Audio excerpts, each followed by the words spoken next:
So you're a cheapskate. Well, you're looking for best value for money when it comes to buying your motorcycles. Well, lucky for you, I have a top 10 list today of what I think are the best bang for buck motorcycles on sale today. Now, we're not just going to talk sport bikes or dirt bikes or touring bikes. I kind of selected a broad variety of motorcycles that I just think are the best bang for buck and are supremely underrated in terms of what they offer for the price. So let's get into it with the first one on the list today, the RSV4 1100 base from Aprilia. This motorcycle is criminally underrated, I think. A lot of people love the Aprilia RSV4. They talk about the factory version, they put on the Farkles, and people think because it's an Italian motorcycle, it's going to be supremely expensive. However, this bike clocks in at $18,999. What do you get for that money? Well, you're getting a 217 horsepower 1099cc V4 with the soundtrack of literally the gods. I test rode one of these bikes at Eagles Canyon Raceway that was fully prepped. It was ludicrously fast. And now, while the RSV4 is a little bit portly, a little bit heavy in my opinion, it is still a tremendous value for money. Consider this. This motorcycle is just a little bit more than a Yamaha R1. Yeah. MSRP on a brand new Aprilia RSV4 1100 is just a little bit more than a Yamaha R1, and you're getting 217 horsepower and an Italian V4. As a side note, should we really allow a 217 horsepower motorcycle to be sold for under 20 grand that any Yahoo can go buy? Kind of seems irresponsible in my opinion, but that's neither here nor there and the topic for another video. The second motorcycle on the list today of best bang for bucks, you got to do it to them, the new Triumph Speed 400. Guys, this is when capitalism provides us. This is when we see better goods and services coming in at lower cost. It's amazing to see what competition has bred. This motorcycle's MSRP is $4,999.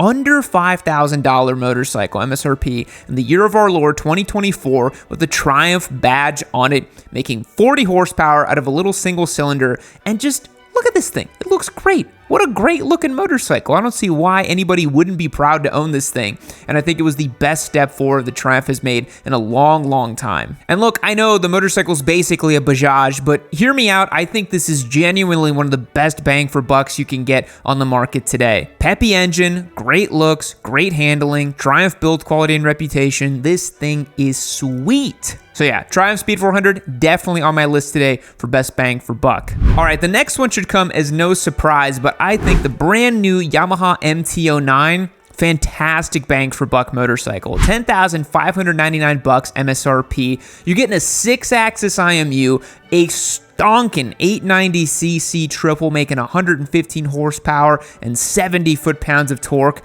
but genuinely that motorcycle feels like it makes 100 foot-pounds of torque. It's so juicy to ride. Slide control, wheelie control, traction control, lean sensitive controls. This bike literally has everything going for it. Recently updated for 2024. It punches way above its price point. And there's no demo modes like KTM. There's no random BS. All you get is a different SP variant if you want slightly better suspension, but the base MT-09 has everything you would need and more. And at that price, the thing kind of sells itself in my opinion. So Yamaha MT-09, huge bang for buck motorcycle, especially if you can find one lightly used of this previous generation. I know they made some changes for this new 4th gen MT-09, but really I think the old Cyclops one from like 2 years ago is actually a pretty screaming good deal. All right, this next one, you may not agree with me, but I think a GSX-S1000 is a ridiculous bang for buck motorcycle.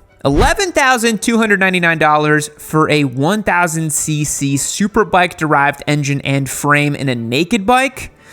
Yeah, sign me up please. Consider this, a Yamaha MT-10, which yes, makes a little bit more power, is a little bit more exotic, is $3,000 more than this thing. And do you really think it's that much more bike? Do you really think an MT-10 is 35% more motorcycle than the GSX-S1000?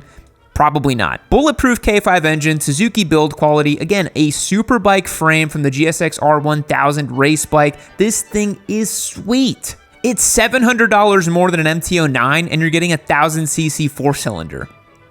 Yeah, This thing is less than some of the middleweight naked bikes that the MT-09 competes against. It's less than a Duke 990, and I honestly think it costs about the same as an Aprilia 660. So if bang for buck is what you're after, you should definitely look at the Suzuki GSX-S1000. That is a sweet ride. In a world where you can 3D print a cheeseburger, learn to play the classical piano through sleep hypnosis, and teleport to the other side of the world, why are you not using a Cardo system in your helmet? Okay, some of that technology might not exist yet, but Cardos certainly do. And a Cardo system will take your riding experience from mid to truly S-tier goated. Here at Yamanoob, we've worked with Cardo in varying capacities over the last 5 years, and there is always a Cardo on my helmet. Their Bluetooth communicator systems allow you to chat with other riders, stream media from your phone, or listen to turn-by-turn directions. The Cardo PackTalk Edge is their premier unit that allows you to connect up to 15 other riders in just seconds, which, I'll be perfectly honest, I don't want to talk to 14 other people while I'm riding. That sounds like a Call of Duty lounge that's just going off the rails. But it's seamlessly connecting with any other communicator brand on the market as well. So if your buddies have other communicators, which we will not mention, you can connect to them. The PackTalk is powered by JBL Audio to ensure your sound is crystal clear in your helmet. With the air mount system, you can instantly remove the magnetic unit from your helmet and take it with you to keep you safe. Cardo truly makes the best motorcycle comm system out there, and they have models for all different budgets. And because you're a loyal Yamanoob viewer, Cardo is giving you 10% off if you use the code YNCardo. So hit the link down below in the description box and use the code YNCardo to get 10% off of any unit from Cardo. Supporting our channel sponsors does a lot to keep bringing in awesome new motorcycle content, so help us help you and get the comm system you deserve. Thank you so much for the support, Cardo. Now let's get back to the video.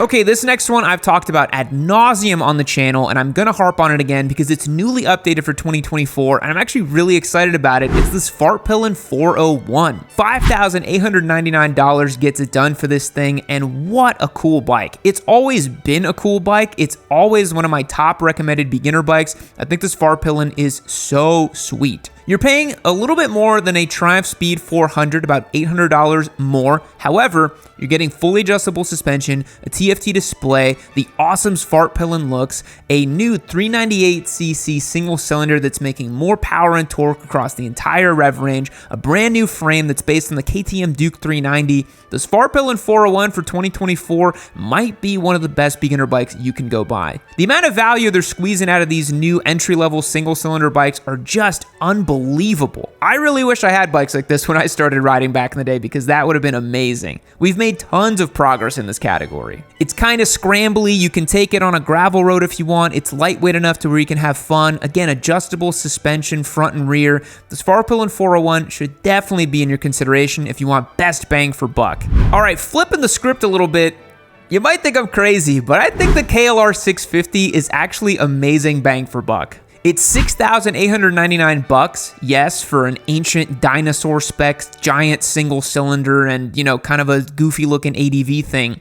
But when you consider that for under $7,000 MSRP, you're getting a full-sized adventure bike that can go do any adventure bike things, it starts to look like a bargain. It's dead simple to own, dead simple reliable to fix and maintain. I think the KLR 650 is a fantastic bike, and if you want to go do big tours and big adventures and you don't want to think twice about the tool you've selected, the KLR 650 might just be your best bet. It's an unkillable tractor that will literally gobble up anything you throw at it. The aftermarket is plentiful and you can source any part you want for it. The KLR 650 is a really good buy if you want to go touring and adventure riding. Seriously. All right, switching gears again, I do think that the CF Moto 450 SS represents really good value for money. CF Moto's kind of been known for this in the past few years, where they're making ridiculously capable motorcycles at pretty bargain basement prices. The 450 SS comes in at $5,699, and it's competing right up there with the Ninja 400, the new Ninja 500, and it's pretty much beating most of the sport bikes in its category. It makes more power than an R3, it makes a little bit more power than a Ninja 400, it has that peppy, characterful 270-degree parallel twin,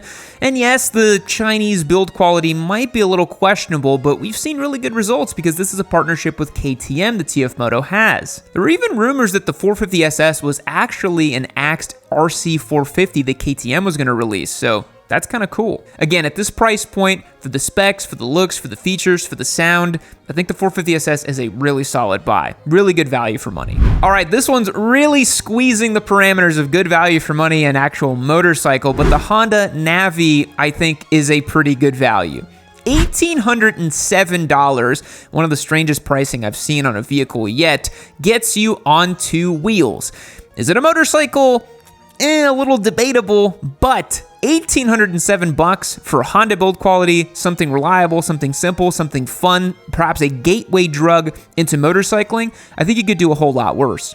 It's literally half the price of a Grom, and I don't think it's half the riding experience of a Grom. However, because it doesn't have gears and it does have that slush box transmission, I think the Honda Navi could maybe not make this list if we were to be very specific about our parameters, but I think value for money, $1,807, that's a good deal. All right, the next one I want to talk about is one that I've actually ridden. It's the 2024 Royal Enfield Himalayan, the new one. All new liquid-cooled motor, more power, more pep, and I think this one's a really good buy. The pricing can change depending on if you're getting ABS or paint work, but the base price is $6,450, which puts it a little bit under the KLR. Again, I think this motorcycle's got a lot going for it, and that it's a new platform, new engine, liquid cooled. It's got a lot of features and tech that something like the KLR doesn't have.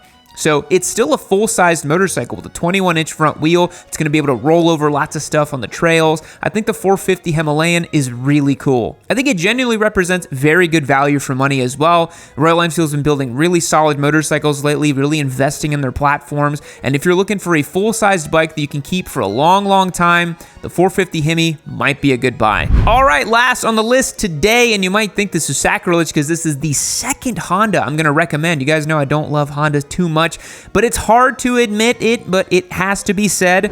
The Honda Transalp is a great value for money motorcycle.